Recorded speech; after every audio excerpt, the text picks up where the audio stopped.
윤석열 대통령이 북대서양 조약기구 나토 정상회의 참석을 위해서 오늘 오후 스페인으로 출국했습니다. 취임 후 첫 해외 순방인데 경제안보와 북핵 공조에 중점을 둘 것으로 보입니다. 박석영 기자가 보도합니다. 서울공항에 도착한 윤석열 대통령과 김건희 여사. 여기까지 나오셨어요?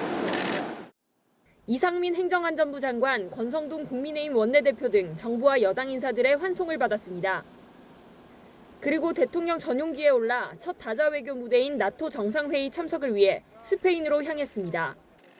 한국 대통령이 서방의 대표적 군사동맹인 나토 정상회의에 참석하는 것도 처음입니다. 3박 5일 동안 14개의 외교 행사가 예정돼 있는데 주요 키워드는 경제안보와 북핵 공조입니다. 먼저 윤 대통령은 네덜란드, 폴란드, 덴마크 등과 정상회담을 하며 원자력 수출, 반도체, 방위산업 등 경제 안보를 논의합니다. 오는 29일 본 행사인 나토 동맹국 파트너국 정상회의에서는 3분 정도 직접 연설하며 북한 비핵화를 강조할 계획입니다. 같은 날 한미일 3국 정상회담도 4년 9개월 만에 열리는데 영내 안보 정세를 놓고 대화를 이어갈 전망입니다. 다만 회담 예정이 30분 정도인 만큼 구체적인 성과보다는 큰 줄기에 대한 공감대를 형성하는 수준이 될 거란 관측이 나옵니다. 순방 전부터 관심을 모은 한일 정상회담은 사실상 무산됐고 한일 정상의 약식 회동도 열리지 않습니다.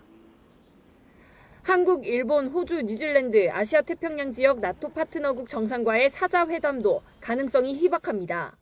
순방에 동행한 배우자 김건희 여사는 부부 동반으로 스페인 국왕 주최 만찬, 스페인 교포 만찬 간담회에 참석하고 별도의 배우자 프로그램에 참여합니다.